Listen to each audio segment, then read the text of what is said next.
Voilà, on est en direct. Bonsoir à tous et à toutes. Je suis Laetitia Trio et je reçois donc ce soir avec un grand bonheur Ingrid Rock. Bonsoir Ingrid. Bonsoir Laetitia, bonsoir à tous et à toutes et bienvenue. D'ailleurs Ingrid, pour que chacun puisse vérifier qu'il t'entend bien et qu'il te voit Oui, bien, j'aimerais que tu puisses peut-être nous dire ce qui t'a amené aujourd'hui à nous parler justement de ces 5 clés pour encourager les bébés à marcher et surtout comment respecter leur motricité. Quel a été ton parcours vers ça? ok, avec plaisir. Donc moi, ma formation de base est une formation au niveau paramédical en tant que kinésithérapeute et spécialisée en neuropédiatrie. Donc j'ai été confrontée à pas mal de difficultés rencontrées par les enfants, les tout petits et les plus grands. Et je me suis rendu compte au travers des différents accompagnements que les parents, les futurs parents, les jeunes parents n'avaient pas eu beaucoup d'informations quant à l'accompagnement qu'ils pouvaient faire de leur bébé dans ses acquisitions. Et j'en suis venue vraiment à une action plus de prévention pour qu'ils aient un maximum d'informations avant que le bébé soit là. Et une fois qu'il est là, je me suis rendu compte que vraiment, selon notre positionnement, selon les gestes qu'on propose, le matériel, on pouvait encourager leur motricité, au contraire entraver. Et je suis passée du milieu de la neuropédiatrie à la pédiatrie aux tout petits qui sont en pleine santé. Mais même en pleine santé, il y a vraiment des choses qui peuvent leur faciliter ou leur compliquer les apprentissages. Et voilà. Et moi, mon idée, c'est de leur amener le maximum de confort et d'autonomie, qu'ils apprennent à faire le maximum par eux-mêmes et les parents le minimum. Voilà pour moi. Ok, super. Oui, donc Mm. suite à ton parcours aujourd'hui, donc tu es thérapeute corporelle pour les tout Ouais. petits et pour les femmes, pas que les mamans, toutes Mhm. les femmes. Mm. C'est un choix de ta part, hein, de ce que je sais. Et, Oui. et quand tu prends du coup en charge les mamans quand il s'agit des tout petits, quelle est la première chose que tu vas observer ou en tout cas, quelle est ton intention dans ce type d'accompagnement? Ok, ok, ouais, en effet, je préfère le terme accompagnement à prise en charge, Oui. justement, parce que prise en charge, ça parle beaucoup de la kinésithérapie et accompagnement plus de thérapeute. Et donc, tu parles quand les mamans, les papas arrivent avec leurs bébés, qu'est-ce que je vais regarder, qu'est-ce que je vais proposer, c'est ça? Voilà, à partir de quel moment tu vas accompagner justement les parents et les enfants? Est-ce que c'est tout de suite dès la naissance? Est-ce que c'est un peu plus tard? Comment Ok, ça se passe en ok. termes de temps? Ok, bah c'est même en amont de la naissance, hein. Déjà faire en sorte que les mamans soient confortables, montrer pas mal de gestes aux papas aussi pour qu'ils puissent soutenir les mamans pour qu'elles portent et se portent et portent d'autant mieux les bébés. On sait que vraiment selon le vécu de la grossesse et la place qui était faite au bébé, la détente qu'il pouvait avoir ou pas, il peut y avoir une arrivée différente, déjà un accouchement, une naissance différente, et puis le bébé arrivera dans un état de confort plus important s'il a été accompagné de différentes manières par ses parents, par des thérapeutes. Donc déjà en amont, et puis ça commence aussi, j'aime bien commencer à accompagner les futurs parents pour que dès l'arrivée de bébé, dès la naissance, ils connaissent les, les choses à faire ou les choses à éviter dès les premières secondes de vie. En fait, il y a déjà tout ce qui se passe in utero et après, dès que bébé arrive, il y a un élément qui moi me touche beaucoup, c'est la capacité des bébés à, une fois qu'ils sont sortis vraiment du ventre de la maman, et ben ils ont vraiment cette capacité d'aller par eux-mêmes ramper sur le ventre de la maman sur lequel il est posé pour venir par lui-même attraper le sein et puis profiter de sa première tétée. Et ça, c'est quelque chose, ben, si on ne le sait pas, ben, on laisse faire et souvent on attrape le bébé et on le met au sein ou alors on attrape le bébé et on l'éloigne du parent pour lui faire des soins, etc. Et les bébés qui ont la chance d'avoir déjà une transition d'in utero à ex utero, donc une naissance en douceur et physiologique à leur propre rythme, au rythme des parents, et qui après, une fois qu'ils découvrent ce nouveau monde, avec des sensations qui sont décuplées, hein, parce que tout était tamisé in utero, et on parlera beaucoup aussi de la gravité qu'ils vont découvrir à la naissance. Donc tout est décuplé et tout d'un coup il y a plein de place, il y a plein de lumière, les sons on les entend plus fort, la gravité elle vient quand même plaquer, hein. On passe d'un milieu en apesanteur à être confronté à cette pesanteur, même si ça fait partie du choix de l'incarnation. Mais du coup, c'est comment après cette transition, cette aventure de la naissance, et ben je découvre ce monde et comment je peux par moi-même aller retrouver ce qui va satisfaire mes besoins. Donc si dans la première seconde de vie, ils ont cette possibilité d'aller expérimenter par eux-mêmes, ben j'arrive à aller satisfaire mon besoin de me rassurer, de réentendre les bruits du cœur de ma maman, de sentir son odeur et de venir savourer et goûter à ce nectar qui est le colostrum, le premier lait, ou même s'il n'y a pas de désir d'allaitement, mais déjà de pouvoir explorer l'extérieur de ma maman, quoi, et le contact peau à peau et de me mobiliser, ben c'est pour moi, j'en frissonne de partout quand j'en parle, là, mais c'est une acquisition à vie, quoi. C'est j'ai confiance en moi, je sais faire par moi-même et yallah, dans ce monde, tout est possible. J'ai réussi à faire mes premiers pas, même si là, il s'agit juste d'un petit rampé, d'un petit quelque chose, mais j'ai fait par moi-même et c'est pas une tierce personne qui a fait pour moi ou qui m'a soustrait et même et mis dans autre chose. Enfin, bon, donc, à commencer par là. Et les parents, bah, s'ils n'ont pas l'information en amont, c'est pas le jour. Il y en a peut-être Mmh. quelques-uns le jour J qui spontanément se disent oh, mais tiens, j'ai envie de le laisser faire par lui-même, mais il y a une telle dose d'hormones, il y a tellement de choses qui se passent que même ayant l'information, parfois on l'oublie.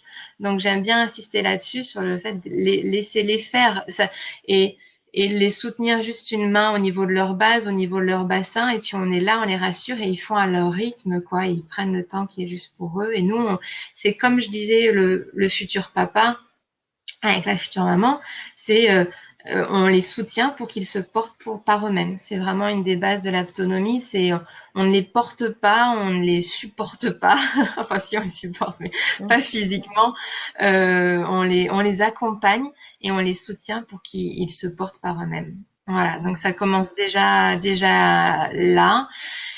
Et puis bon, après, c'est les sensibiliser dès les premières secondes de vie, que les parents se rendent compte de tout ce que leur bébé est capable de faire. Et ça passe par beaucoup d'observations.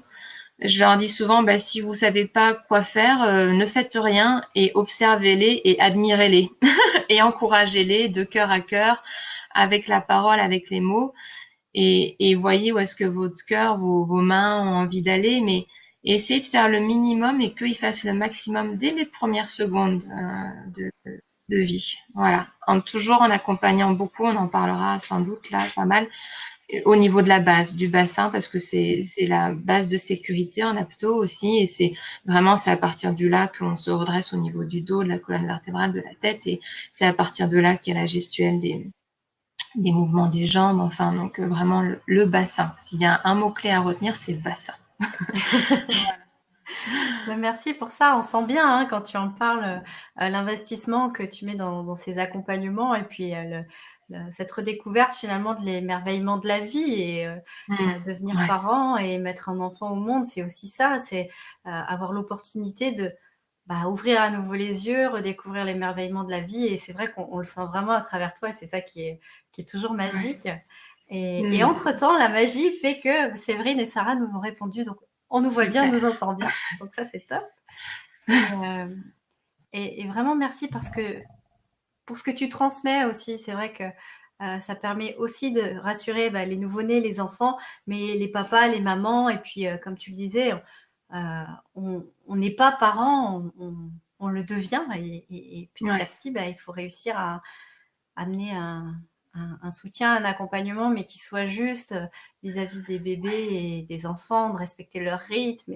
C'est pas des Mm. adultes, c'est des petites merveilles, hein, qui Ouais. naissent et c'est pas toujours simple. Ouais, ouais, ouais, ouais, oui. Il y a beaucoup de. Oui, j'aimais bien ce que tu disais dans le l'art, enfin l'art de devenir parent. Moi, j'aime bien l'expression. Avant, j'avais des principes et maintenant j'ai des enfants. Donc, c'est ça résume bien la chose. Et pareil, dans tout ce que je vais vous dire, et de prendre que ce qui vous parle et ce qui fait sens pour vous au moment présent, et écouter votre cœur à chaque fois, parce que moi, j'ai pas la vérité absolue, j'ai pas voilà l'universalité, mais s'il faut dans 6 mois, je dirai autre chose, je sais pas, ou dans 6 ans, donc de prendre qu'est-ce qui vous parle. Moi, j'aime bien dire aux parents, vous êtes le meilleur professionnel de votre enfant. De toute façon, vous allez observer que vous allez d'un professionnel de santé à un autre. On vous dira noir d'un côté, on vous dira blanc de l'autre. Donc, trouvez votre propre panel de gris. Hein. J'aime bien dire ça parce que ben, la plupart sont sinon se perdre un peu là-dedans et ne s'écoutent plus. C'est vrai qu'on est habitué à avoir des modes d'emploi. Les bébés, il n'y a pas de mode d'emploi, il n'y a pas de recette magique, il n'y a que des expériences à faire. Et souvent, j'aime bien plaisanter avec ça, mais tout d'un coup, on teste une recette, hein, finalement, enfin une expérience. Quand on se dit ça y est, après avoir testé plein de choses, on se dit ça y est, c'est le bon truc et tout. Tu peux être sûr que le lendemain ou quelques jours après, c'est plus du tout valable, quoi. Donc, c'est ça que moi je trouve magnifique en étant jeune parent, c'est que ça nous fait vraiment reconnecter à nous, à nos sensations, à nos ressentis, à notre intuition, à nos perceptions. Et il n'y a que nous, en tant que parents, qui savons. Et d'un moment à l'autre, je leur dis, expérimentez ça et autorisez-vous, si le lendemain, ça vous paraît plus juste, à faire toute autre chose. Vos bébés, ils se débrouilleront avec ça.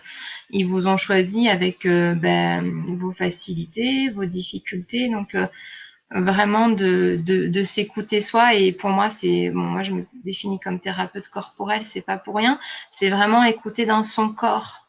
Dans ton corps, c'est comment quand tu entends ça, est-ce que ça ouvre, est-ce que ça ferme, est-ce que ça réchauffe, est-ce que ça refroidit, euh, est-ce que tu sens, et puis d'observer aussi, je donne pas mal de notions par rapport au matériel de puériculture ou par rapport à la guidance pour les accompagner dans les retournements, dans le rampé, après vers la position assise, le 4 pattes, puis la station debout. Et je dis aux parents, quand vous faites, ben, posez-vous la question, est-ce que ça a l'air confortable pour mon bébé ce que je suis en train de faire, quoi, tout simplement. Est-ce que le matériel sinon dans lequel j'installe, est-ce que moi j'aimerais bien être installée là-dedans? Voilà. Donc comme ça, bah, vite fait, vous allez savoir que le Youpala, bah, vous mettez ça de côté, vous oubliez pour plein d'autres raisons, mais je pense pas que ça vous séduise outre mesure de vous faire transporter dans un Youpala. Il y a un autre truc qui est très très important et que j'avais cœur à transmettre là, donc du coup je vais montrer avec le poupon, c'est que en fait souvent à la maternité on entend, enfin les professionnels parlent beaucoup et puis toutes les familles, enfin non, attention tête de bébé fragile. Bon, le bébé il est fragile bon, de partout, mais c'est pas de la porcelaine non plus. Et bah oui, il a des difficultés à tenir sa tête, mais comme il a des difficultés à tenir tout son corps, quoi. C'est pas la tête en particulier, c'est juste que la tête est un peu plus lourde. Donc après, il y en a qui peuvent être tellement stressés, pardon, hop là, par tenir au niveau de la tête que finalement ils se retrouvent à porter les bébés comme ça, par vraiment les dessous de bras. Et là, du coup, ils sont plus rassurés d'un côté ou de l'autre, mais vraiment, ça donne quelque chose de cet ordre-là. Ça y est, je lui tiens bien la tête. Mais bon, je sais pas si ça se voit bien là, mais regardez tout le reste du corps, ça donne pas très très envie d'être transporté de cette manière-là. Enfin, moi, j'en ai pas envie. Bon, c'est peut-être pas hyper flagrant là, mais du coup, non, positionnez vos mains au niveau du bassin, toujours, là. Et puis après, ici, une main qui soutient un petit peu la tête au cas où. Mais il n'y a pas besoin de venir. Imaginez-vous être porté juste au niveau cervical et tête, cou, et sous les bras, ça donne pas du tout envie.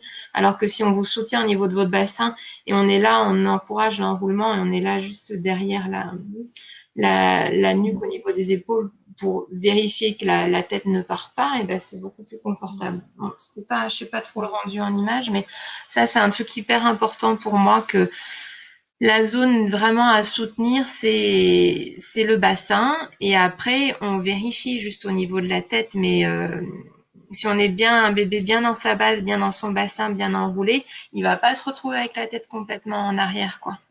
Deux mains, une bassin, une derrière, mais pas les deux mains au niveau de la tête. Donc à chaque fois, posez-vous la question, est-ce que ce que j'offre à mon bébé là, ça a l'air confortable? Est-ce que ce matériel de portage, bah, j'aimerais bien moi être installée dedans, ou c'est plus tel matériel de portage qui m'appelle? Est-ce que ce transat là qui fait la lumière comme ça, qui fait plein de vibrations, plein de bruit, machin truc, est-ce que c'est quelque chose qui m'appelle ou je préfère un truc tout doux et avec des être placé sous un arbre où je vois les feuilles qui bougent, enfin voilà. Et comme ça vous saurez parce que je donne quelques références, quelques clés, mais après c'est vraiment les parents qui ressentent quoi et qui ressentent dans Ouais, leur c'est corps. la conscience. La Voilà. conscience. Amener, Oui. Ouais, ouais, amener ouais. une autre vision Tout à aux fait. choses et comment on doit faire. C'est vrai que c'est hyper important. Finalement, c'est tout Ouais. un cheminement de développement personnel de devenir parent. Hein, on est obligé de retourner Oui, à c'est ça. soi, dans le moment présent, s'écouter, observer, amener de Ouais. la conscience. Et si j'étais à sa place, est-ce que j'aimerais qu'on me fasse ça? Et, Oui. Ouais. Et puis oublier aussi les chiffres, tu vois, par rapport même à est-ce qu'il grandit bien, est-ce qu'il grossit bien. En fait, on parle de millilitres, on parle de kilogrammes, on parle de centimètres, on parle de mois auquel il est censé faire ci ou ça, et ben on en oublie d'observer le bébé lui-même, quoi. Qu'est-ce qu'il renvoie? Est-ce qu'il a l'air bien dans sa peau ou pas? Est-ce qu'il fait laisser les choses à son rythme ou pas? Donc moi, j'essaie vraiment de dire aux parents, oubliez les chiffres et parce que souvent la question qui est posée, c'est alors à quel âge il est censé faire ci ou faire ça. Donc ça aussi, c'était une notion que je voulais amener, c'est qu'il n'y a pas, il y a pas de normes. Il y a des repères. Bon, c'est vrai qu'un enfant qui marche pas par lui-même entre ses 18 et 21 mois, on va commencer à se questionner un petit peu. Mais la marche, c'est pas à 12 mois, quoi. C'est pas le jour des 1 an, ça y est, il y a là, tu marches. Il y a des bébés, ils marchent à 8, 9 mois, d'autres à 18, 20 mois. Et j'aime bien dire aussi, la marche précoce n'est pas un gage de réussite dans oui, la vie. Donc, ils peuvent marcher très tardivement, enfin tardivement par rapport à la moyenne et se débrouiller très très bien, être très bien dans leur corps et avoir des bonnes bases quoi. C'est pas du coup j'ai comme ça une amie, sa puce a marché, elle avait plus de 21 mois, tout le monde s'inquiétait. Il se trouve que après à la crèche, c'était celle qui était la plus à l'aise en baby gym quoi. Alors que toute petite, tout le monde s'inquiétait parce que elle avait pas le rythme que pouvaient avoir la plupart des autres bébés. Bah, c'était la plus à l'aise dans son corps 1 an après. Elle a juste fait les choses à son rythme. Donc, et puis de sortir aussi du truc, doit être assis à tel âge, doit marcher à tel âge. En fait, c'est sur les carnets de santé, les pédiatres ont des cases à cocher en fonction des acquisitions.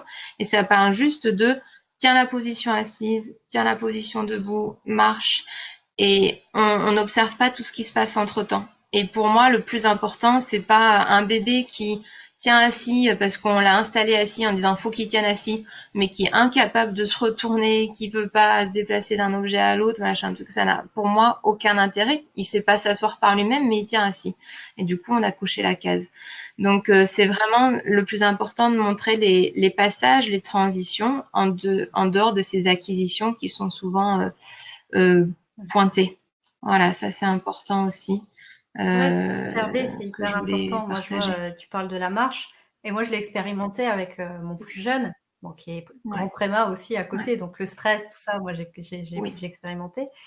Et effectivement, il a marché Mm. tardivement, mais en fait, c'était parce qu'il n'avait pas l'utilité. Il rampait comme un ranger, ça a une vitesse incroyable, et il se levait là où il avait un intérêt à aller Ouais, chercher quelque chose. Donc, en termes ouais, d'utilité, c'est pas très très utile. C'est comme les mamans qui développent des manières de communiquer avec leur bébé où le bébé a pas besoin de développer le langage. Bah, pourquoi est-ce qu'il mm. s'enquiquinerait à développer le langage alors que maman le comprend s'il passe 95% de son temps avec maman? Ouais, ouais, C'est ouais, vrai que ouais, c'est tout très à juste fait. ce que tu dis. Et Mm, mm. du coup, pour revenir à notre Après, sujet, vraiment pour encourager oui, justement et respecter la motricité de bébé. Est-ce que parmi les 5 points dont tu nous parlais, il y a ce côté d'écouter, d'observer et qu'est-ce qu'il y a d'autre comme, Mm. Oui, ouais, ouais. La première clé, voilà, c'est vraiment observer et admirer, quoi. Enfin, moi, je suis toujours, quand je vois les bébés qui, pour la première fois, ben, mettent en mouvement, enfin, pas pour la première fois, mais commencent à mettre en mouvement leurs mains, leurs bras, et puis tout d'un coup, oui, considère que cette main ben, bouge et que c'est juste magnifique quoi. Enfin, il y a plein de trucs somptueux à observer qui sont très très subtils quoi. Déjà observer ne serait-ce que la manière dont ils respirent. Commencez par ça. Observez la manière dont vos bébés respirent, observez la manière dont ils s'étirent, dont ils bâillent et ils nous réapprennent en fait ce qu'on a mis de côté, ce qu'on prend plus le temps de faire, ce qu'on nous a fait croire que bailler la bouche grande ouverte et s'étirer, ça se fait pas. Bon, donc déjà rien de regarder comment est-ce qu'ils respirent. Et puis après, qu'est-ce qu'ils font par eux-mêmes. Donc tout ça, c'est l'observation. Après, oui, il y a l'expérimentation. Donc quand les parents me demandent comment il va faire pour s'asseoir, pour se déplacer, pour se mettre debout, je dis bah tu sais quoi, tu t'allonges sur le dos, tu te mets en position ben, compétente et intelligente, donc moindre effort, parce que les bébés, ils ont pas envie de se casser la tête. Tu vas pas me faire des abdominaux ou je sais pas quoi. Comment est-ce que tu ferais en mode moindre effort, en prenant ton temps? Et tu vas trouver les chemins par toi-même. Et c'est comme ça qu'on va expérimenter ce qu'on appelle les niveaux d'évolution motrice en termes de pédiatrie, neuropédiatrie. C'est les niveaux qui nous permettent de passer de la position allongée sur le dos à debout. Ça passe par se retourner sur le ventre et puis ensuite ramper, puis ensuite commencer à aller plus vers le quatre pattes, s'asseoir, se mettre en chevalissant pour ensuite aller debout. Mais ça, les parents, je leur dis, l'expérimentation, quand je fais la formation, je dis non, moi, je vous montre pas avant, je vous fais, c'est vous qui expérimentez et après le week-end, on en parle, quoi. Vous êtes passé par quoi bah là, ils trouvent tous les chemins, quoi. Et après, du coup, ça a d'autant plus de sens parce qu'ils l'ont intégré dans leur corps. Donc, du coup, c'est pas juste un truc qu'ils vont essayer de reproduire ou leur corps sait. Donc, du coup, c'est d'autant plus facile d'ouvrir et de visualiser le chemin de leur bébé et d'encourager ce chemin-là. Donc ça, c'est une phase d'expérimentation. Pour moi, c'est très, très, très important. Voilà, d'essayer par oui, puis soi-même. on peut Deuxième essayer palier. avec bébé, ça peut être rigolo aussi, en même temps. Ouais, ouais, ouais, ouais, ouais, tout à fait. Avec les grands frères, avec les grandes sœurs, avec les papas, enfin, c'est des moments de rigolade, hein, très, très, très, très sympa aussi. Et puis, quand tu me disais on peut essayer avec bébé, ça me faisait penser aussi à un truc, une notion qui était importante. Je vais en profiter pour la faire passer. C'est vraiment la notion de la gravité. Hein. Pour moi, on découvre plein de choses ex utéro. Je disais tous les sens sont décuplés par rapport à ce qu'on vivait in utero, mais surtout, on était complètement, faut s'imaginer comme en apesanteur, comme en orbite. Bon, j'ai jamais fait de tour en navette spatiale, mais vraiment les sensations d'apesanteur ou dans l'eau, quoi. Voilà. Et du coup, pas d'effort à faire pour les mouvements. Et tout d'un coup, on arrive sur Terre et puis on découvre la gravité qui est l'élément qui fait que ça fait du bruit. Quand je lâche le stylo, il tombe quand même rapidement. Faut imaginer vraiment cette gravité comme des flèches un peu, hein, du haut vers bas, et qui, en quelque sorte, nous plaquent. Nous, aujourd'hui, après des années de vie, et même après quelques semaines ou quelques mois de vie, on s'est adapté. La notion la plus délicate en termes d'acquisition motrice pour aller vers la marche, c'est vraiment de s'ériger vers la verticalité et de faire face à la gravité. Donc c'est pas le c'est pas de tricoter avec ses pieds ou avec ses mains ou quoi que ce soit. En fait, c'est toujours le même schéma, le ramper, le quatre pattes ou la marche. Mais le truc, c'est qu'à chaque fois, on s'érige contre la verticalité un peu plus, on diminue de plus en plus les appuis au sol. Et donc, il y a besoin de ces temps-là et de ces différentes phases pour pouvoir aller vers la marche petit à petit. Voilà, donc j'en reviens souvent à la notion de gravité. Je sais plus pourquoi je disais ça, mais c'est important, je vous ai fait passer le message. Oui, voilà. Euh, Encourager les bébés à marcher en les soutenant ou alors encourager comme ça, de pédaler, des choses comme ça, on s'en fiche, ils le font déjà beaucoup par eux-mêmes. Par contre, trouver leur équilibre, ça c'est plus délicat. C'est pour ça d'ailleurs pour l'apprentissage du vélo, il est beaucoup plus intéressant de passer par des draisiennes qui nous font gérer l'équilibre avant de venir trouver le pédalage que par des vélos tout court. Voilà, ça c'était important. Et puis aussi un élément, ce que les pédiatres font vivre à vos bébés, c'est des gestes d'évaluation neuromotrice pour vérifier que tout va bien.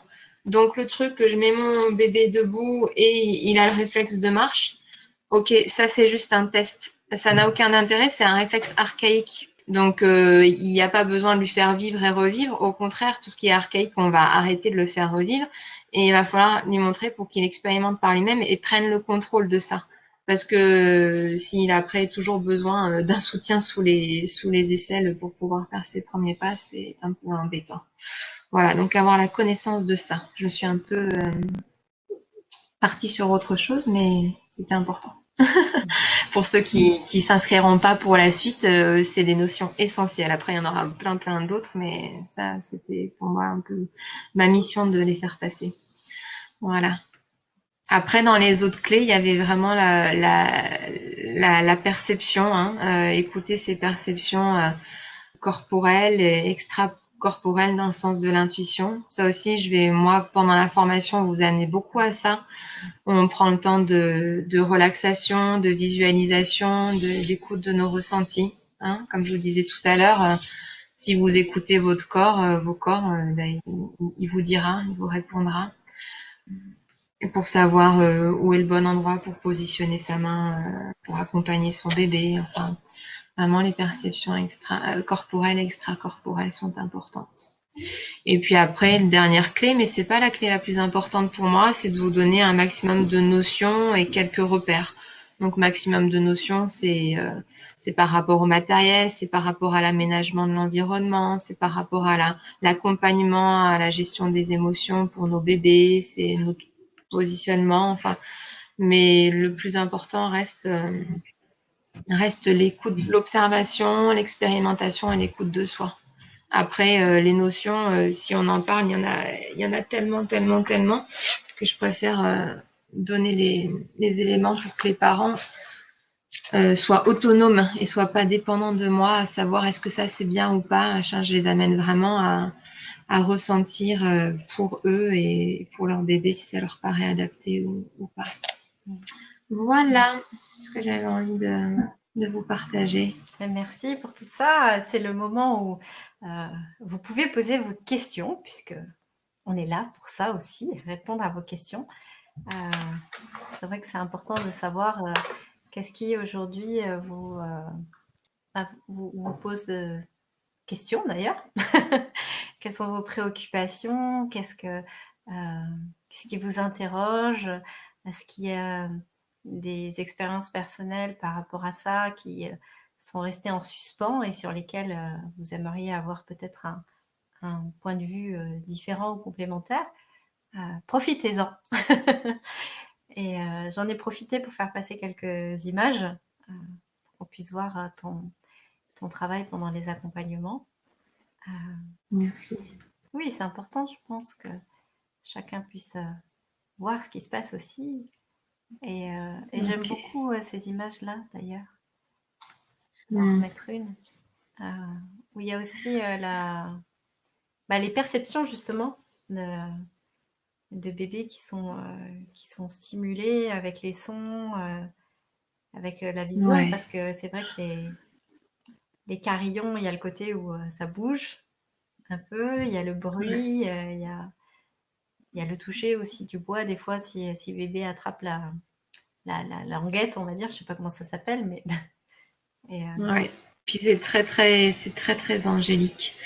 Et ça me permet de rebondir aussi sur le chant, l'intérêt du chant prénatal parce que là, le petit bébé qui est en photo, sa maman adorait les carillons enceintes. Donc, lui, une fois qu'il découvre vraiment la vie terrestre, enfin, une fois qu'il est sorti du ventre de sa maman, les carillons, il les kiffe aussi. Donc, c'est très très beau. S'il y a des musiques qui vous plaisent, des chants qui vous plaisent, chantez, dansez, chantez, écoutez ces musiques et vous verrez que c'est un super moyen d'apaiser vos bébés une fois qu'il est sorti du ventre. Moi, j'avais une chanson de chant prénatal que j'ai adoré chanter et mon premier était red dingue de cette chanson. Le moindre chouine qu'il pouvait avoir, je lui chantais et tout d'un coup, il était aux anges. Donc ça aussi, c'est une super notion à avoir. Merci d'avoir parlé des carillons. Avec plaisir. Alors, on a une question de Séverine qui nous dit: est-ce que le portage peau à peau en journée ralentit le développement de la motricité? Ouais. Bon, bienvenue à ta question, Séverine, merci. Alors, il y a portage et portage peau à peau. Donc là, pour moi, le peau à peau, donc c'est bébé nu et enfin le maximum et puis le parent torse nu. Ça a beaucoup beaucoup de sens les premières secondes, les premiers jours, les premières semaines, premiers mois. Et c'est pas là où les bébés vont vraiment déployer une motricité importante. Après, c'est bien mais de toute façon, le pot à pot, si tu veux, le fait qu'il ait toutes ces sensations très tactiles et tout ce qui est sensoriel est très éveillé. Donc, ça va tout petit enrichir, au contraire, la motricité, parce que il en est à un stade où il va pas encore se retourner ou se déplacer, aller très loin. Mais par contre, il va avoir envie d'aller goûter plus telle ou telle chose ou le fait que les sensations corporelles soient intenses, décuplées du fait de la nudité, et ça c'est valable même à plus long terme, et du fait du contact peau à peau, au contraire va enrichir la motricité. Hein. Même c'est valable aussi pour la marche. J'encourage beaucoup à ce que les bébés soient pieds nus. Enfin, le sensoriel crée le moteur, enfin participe vraiment à éveiller la motricité. Donc non. Après, ça peut être entravant si c'est trop souvent et au-delà d'un certain âge. Mais ça, c'est pas spécifique au pot à pot ou au portage.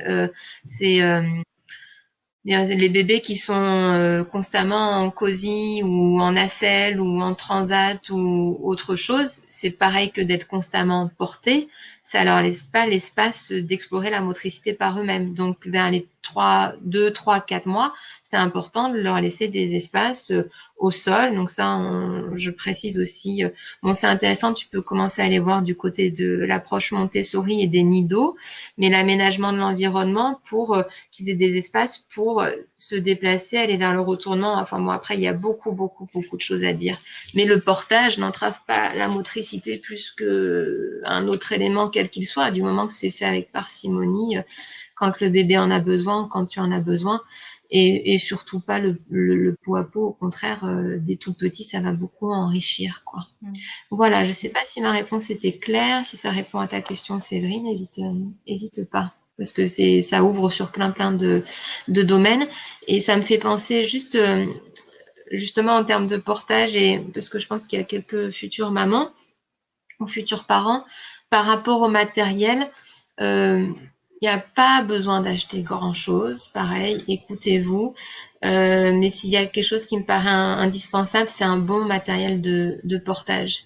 Donc, privilégier les porte-bébés qu'on dit physiologiques et pas les porte-bébés classiques où les bébés sont installés avec un appui très important au niveau de l'aine et puis les jambes pendantes pour la circulation sanguine, c'est pas agréable. On leur demande beaucoup d'efforts au niveau de la tenue du dos et de la tête alors qu'ils en sont pas là. Donc, oublie les porte-bébés classiques, aller plus vers des porte-bébés physiologiques qui reproduisent la position fœtale et l'enroulement et qui permettent de porter les bébés face à soi, de 3/4, sur le côté ou dans le dos, qui sont beaucoup plus évolutifs que les porte-bébés classiques qui sont face à soi et tout d'un coup face au monde, et aller plus vers les porte-bébés en tissu tissé que tricoté, qui sont, de mon point de vue, beaucoup plus physiologiques. Voilà, le sling est un super outil de portage. Donc, comme c'est très tendance le portage, On en voit pas mal en magasin de puériculture.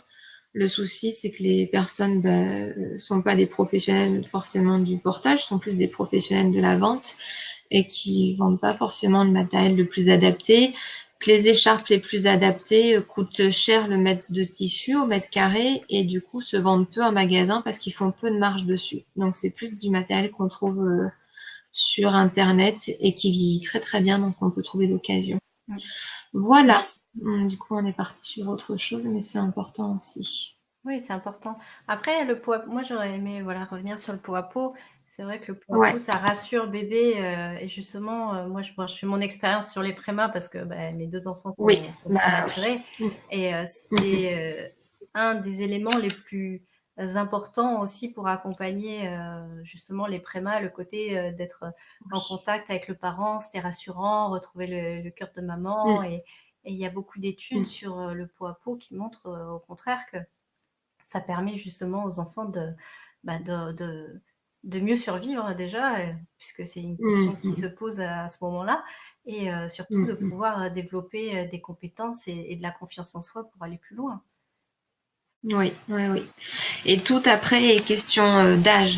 Et tu vois la spécificité que tu as citée de la prématurité, le pot à pot, il y a du coup des méthodes qui ont démarré, je crois, au Brésil ou en Amérique latine, les bébés kangourous, Mm. ou les bébés prématurés, plutôt que d'être mis en couveuse, ils sont à H24 portés en pot à pot par leurs parents.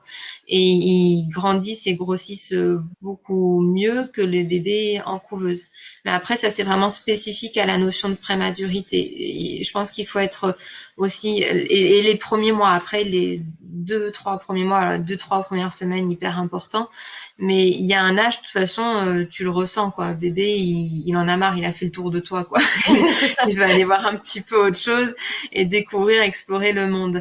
Donc c'est vraiment à écouter à chaque fois comment c'est pour eux et proposer et voir comment ils réagissent quoi. Mais c'est vrai que dans le cadre de la prématurité, pot à pot, pot à pot, pot à pot, un maximum. Et puis après, les premiers jours, premières semaines, ils en profitent grave. Quoi. Mm. Mm, mm. Alors Séverine Voilà. te dit merci. Et on a une question de Mm. Blanca qui nous demande comment faire pour rattraper le développement de la motricité pour un bébé qui marche déjà, mais qui n'a pas de contrôle de son corps. Ok, ok. Bon, déjà, c'est de faire en sorte que ce soit le plus ludique possible. Est-ce que si Blanca, tu peux nous dire juste quel âge il a? Parce que s'il a 15 ou 18 mois ou 2, 3 ans ou 5, 6 ans, c'est différent. Si tu peux nous dire l'âge, ça serait pas mal. Après, pour moi, ça passe beaucoup par le sensoriel, donc beaucoup, beaucoup, beaucoup par le massage, si c'est possible. Histoire qu'il s'approprie plus son corps et ses sensations. Donc, pareil, selon l'âge, il y a des techniques de massage différentes. Ça peut être des massages tout simples avec les mains, ça peut être tout simplement faire rouler des balles de tennis, des balles en mousse sur son corps. C'est de proposer un maximum d'exploration sensorielle. La marche sur des terrains différents, pieds nus, marcher à la plage, marcher dans l'herbe, des terrains un peu accidentés mais qui craignent rien lorsque tu te casses la figure. Que le sensoriel vienne nourrir et enrichir et qu'il ait conscience que tiens, ce corps m'appartient et c'est moi qui le maîtrise. Et en même temps, qu'il puisse faire sereinement les expériences où il se rend compte que s'il n'est pas attentif, s'il n'est pas vigilant, il se casse la figure, quoi, ou il se fait mal. Enfin, il se fait mal. Faut pas Oui. justement qu'il se passe trop mal, mais qu'il se casse la figure et qu'il apprenne à faire par lui-même. Parce que parfois, quand on voit des enfants qui sont pas très à l'aise dans leur motricité, on a tendance du coup à être là, attention, être trop derrière eux et du coup ils apprennent rien par eux-mêmes et ça ne les aide pas. Donc ça permet aussi de passer le message que pour les bébés, les expériences de déséquilibre et de chute sont nécessaires. S'ils ne font pas l'expérience de la chute, ils n'apprennent pas à se rattraper, ce qu'on appelle les réactions de parachute. Il y a des réactions d'équilibration qui sont innées, qu'on trouve chez les tout petits, qui permettent de se rééquilibrer à minima. Mais quand on a dépassé cet équilibre, ce déséquilibre-là, pour se rattraper, il y a besoin d'expérimenter la chute pour apprendre à faire autrement et à se rattraper. Donc, si on est toujours derrière nos bébés ou toujours à faire en sorte de parer à toutes les chutes, bah, il y a un moment, on n'y sera pas, de toute façon, et ils seront très, très mal. Et puis surtout, ils apprennent rien, quoi. Ils apprennent juste qu'ils peuvent faire tout et n'importe quoi, et papa ou maman ou n'importe qui d'autre est là pour me gérer. Donc ça, on en parle pas mal pendant la formation aussi. On parle de triangulation, de triangle de réalisation, enfin plein de choses, quoi. Alors, je sais pas si Bianca a répondu par Non, rapport à l'âge. on n'a pas eu de Ok, retour par rapport à l'âge. ok. Après, c'est vrai que le jeu toujours est Mm. formateur pour les enfants. Ils apprennent mieux par le jeu. Et Ouais. le côté où quand le parent est stressé, c'est sûr que ça aide pas. Oui, oui. Et de faire beaucoup avec lui, de faire voir au niveau baby gym ou des choses comme ça, mais d'y aller en douceur aussi, hein, vraiment, parce que finalement c'est faire un peu marche arrière et donc d'y aller en douceur dans les propositions, laisser faire l'enfant quand même à son rythme aussi. Et comme tu peux aussi revenir sur les étapes d'acquisition, quoi, et t'amuser avec lui. Bah tiens, comment on fait on est sur le dos, on va se mettre debout, comment on se débrouille pour faire ça ça peut être intéressant aussi, ça dépend vraiment de l'âge. Et puis s'amuser à, à les porter, ou je pense à l'acro-yoga par exemple, ou des choses comme ça, où le parent porte son enfant et que du coup il sent les déséquilibres, il sent comment... Bon, tout ce qui amène des sensations. Évidemment, l'eau aussi, ça peut être pas mal parce que ça fait une enveloppe sensorielle qui est intéressante. Bon, après, c'est vraiment au cas par cas, quoi. Oui, ça va dépendre de ce qu'aime l'enfant, en fait. Oui, ouais, ouais, tout à fait. Est-ce qu'aime l'enfant, est-ce qu'aime le parent, hein, ce qui est là où ils se font plaisir tous les deux, quoi. Ouais, voilà. Ok, merci. Alors, on n'a pas d'autres questions. Ce serait peut-être intéressant que tu puisses nous parler justement de la formation que tu proposes. Qu'est-ce qu'il y a dans les ateliers? Ok. Comment ça s'organise? Et moi, comme d'habitude, je vous active le petit lien pour que vous puissiez aller voir le programme en détail si vous le souhaitez. Super, merci. Je vois juste Blanca qui demande, même en hiver, car là, je crois, par terre, c'est mieux pieds nus ou avec des chaussettes. Euh, c'est mieux dans ces cas-là des chaussettes un peu antidérapantes ou des petits chaussons de gym qu'on trouve dans un magasin de sport que je ne citerai pas, une grande chaîne, voilà, recommandée par les psychomotes. Il faut que ce soit souple et antidérapant. Parce que c'est vrai que quand c'est froid, c'est pas forcément agréable pour les bébés. Il y a des mamans qui font des points de colle sous les chaussettes. J'ai appris ça, juste des points de colle sous les chaussettes et ça fait quelque chose d'antidérapant. Voilà. Alors, par rapport à la formation, ce qui est proposé, c'est 4 rendez-vous en ligne à partir, je crois, de fin avril. Je crois que c'est lundi 29 avril, lundi 6 mai, lundi 13 mai, puis lundi 27 mai. On passe 3 quarts d'heure en ligne ensemble, en petit groupe. Et je vous amène un maximum de notions d'une semaine à l'autre. Il y aura un moment où je vous donne, moi, les informations que j'ai à vous faire passer. On démarre toujours par un temps de relaxation qui permet vraiment la prise de conscience, de commencer à être posé, et puis la prise de conscience corporelle, prise de conscience de ce que vivent nos bébés à la naissance, les premiers mois aussi. C'est important pour moi de vous sensibiliser à ça. Après, je vous amène différentes notions. La première fois, on ira plus sur qu'est-ce que vit bébé à l'arrivée, quelles sont ses compétences, quelles sont ses limites, de quoi il a besoin. Après, on parle plus du matériel qui est intéressant, de l'aménagement de l'environnement. On parle de la gestuelle qui peut être intéressante pour les accompagner dans les différents niveaux moteurs. Je vous fais les démonstrations avec les poupons parce que moi ils sont grands les miens d'enfants. Je vous fais la démonstration des fois moi aussi parce que j'adore me rouler par terre et trouver les chemins pour ensuite me mettre debout. Mais avant ça, vous le ferez par vous-même. Et puis après aussi de votre positionnement. Donc positionnement, c'est pas que gestuel, c'est émotionnel, c'est relationnel, c'est comment je me positionne par rapport à mon enfant, par rapport à ses chutes, par rapport à ses émotions, par rapport à sa frustration. La motricité passe par des étapes de frustration. J'ai envie d'aller attraper ce jouet là, mais il se trouve que quand je pousse, je recule plus que je n'avance. Qu'est-ce que je vais mettre en place pour arriver par moi-même? Et en même temps, quel positionnement nous on peut avoir pour encourager et pas faire à sa place. Donc ça aussi c'est intéressant. Et puis bon, je vous amène des notions, je vous montre un peu avec les poupons, moi.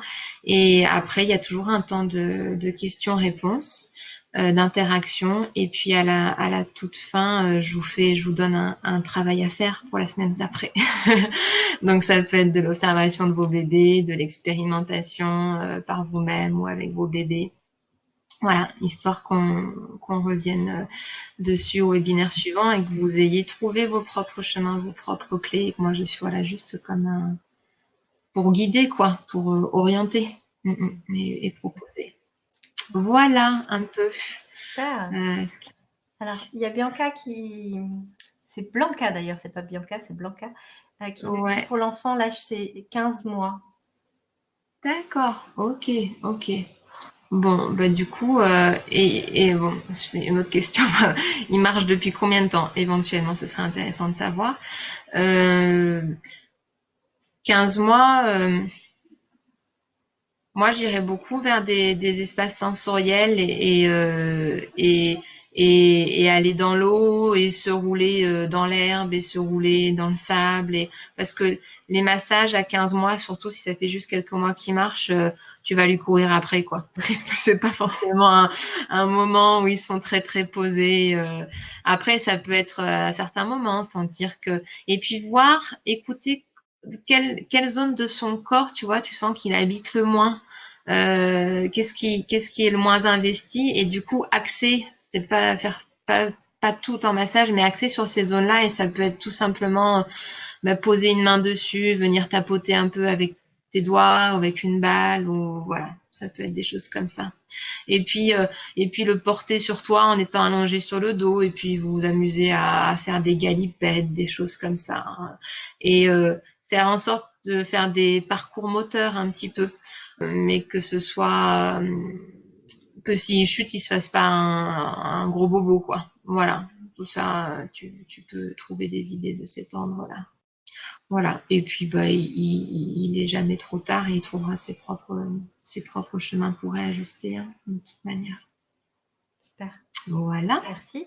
Et il y a une dernière Avec plaisir. question qui dit le portage, est-ce que c'est déconseillé d'allaiter pendant qu'on porte le bébé ou pas?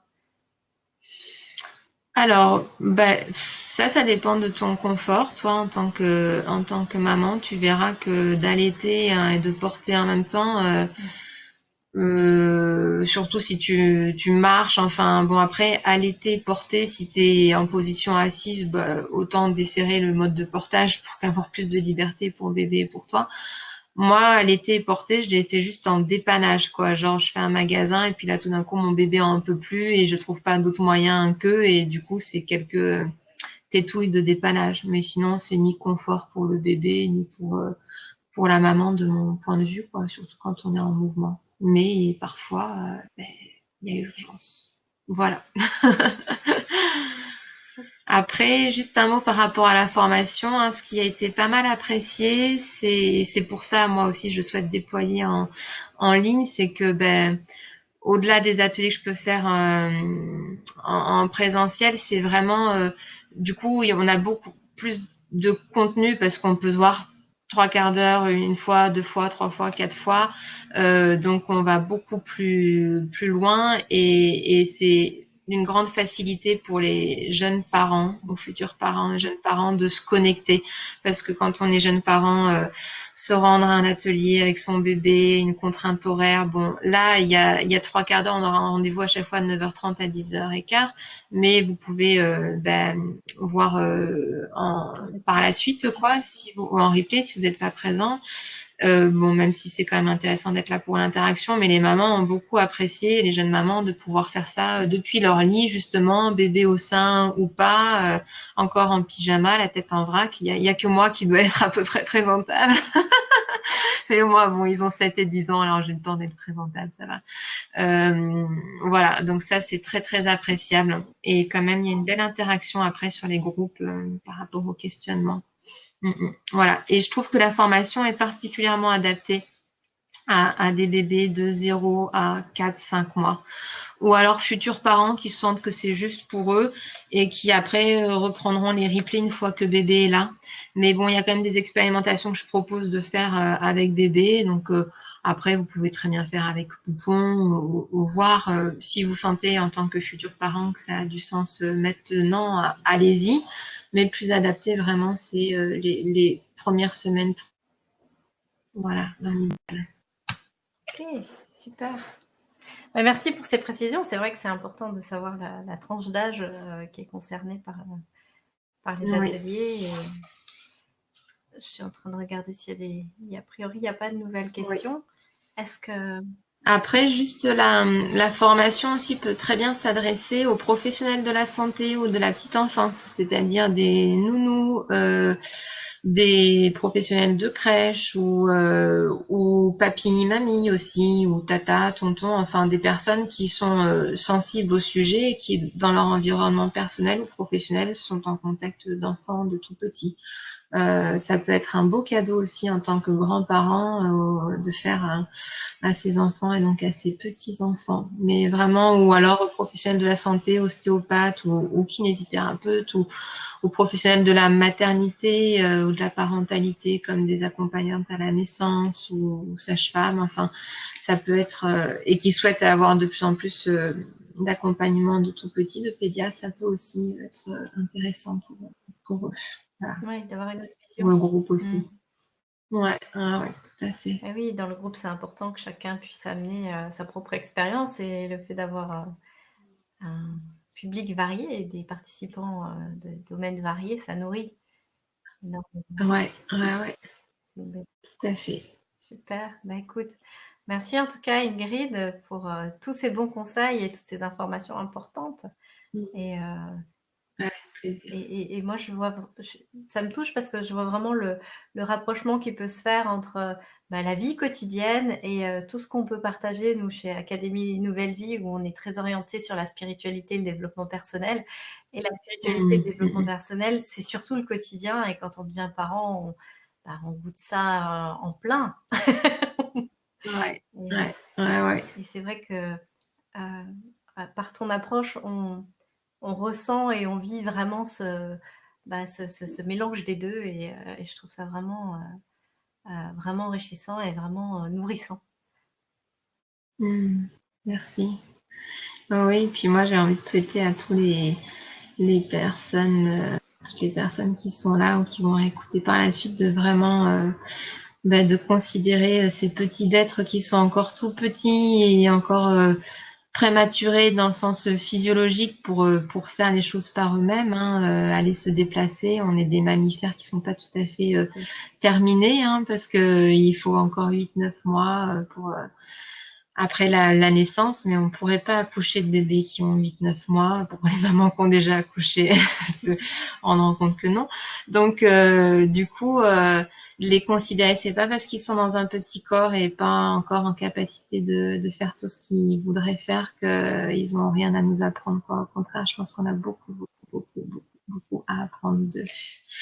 Donc, de se nourrir de ça et de les regarder comme des petits maîtres, quoi. Hein. C'est vrai qu'on apprend Voilà. énormément Et, par les enfants. ouais. Et ils viennent appuyer pile poil sur les boutons sur lesquels nous avons besoin. Ouais, De grands sages dans un tout petit corps, comme tu disais. voilà, exactement. Et qui a en même temps besoin des codes, de cadres, de limites et de savoir que la réalité de l'incarnation, il y a aussi des contraintes, il y a aussi des difficultés. Donc on est là aussi pour leur apprendre ça et en même temps pour les accueillir à bras ouverts et leur montrer les codes ici à expérimenter, quoi. Voilà. Super. Bah, écoute, sur ces belles paroles, je tiens à te remercier chaleureusement de tout ce que tu as pu partager chez nous et je suis vraiment ravie d'avoir fait cette conférence avec toi. Et bah, j'espère vous retrouver nombreux et nombreuses lundi 29 avril. Et Oui. d'ici là, plein de bisous tout le monde. Et je te laisse Mm. le mot de la fin.